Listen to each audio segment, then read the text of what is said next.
Welcome back to my channel 1 million star Yash. Today I will tell about how to delete your Telegram account in within 1 minute.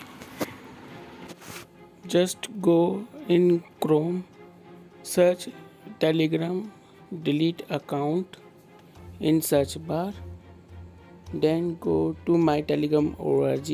Then you have to put +91 your country code, then enter your mobile 10-digit mobile number, press next, then you will receive the confirmation code in your Telegram account.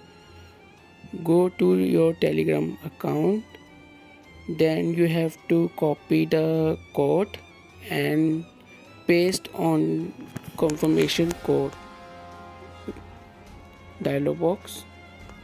Then you have to sign in, then you have to press on delete account. After pressing delete account, you have to scroll down and you have to write why are you leaving the Telegram. You just put why are you leaving. Before deleting account, read carefully description, then press on yes delete my account. You have successfully deleted your account. Then you have successfully deleted your account in your Telegram.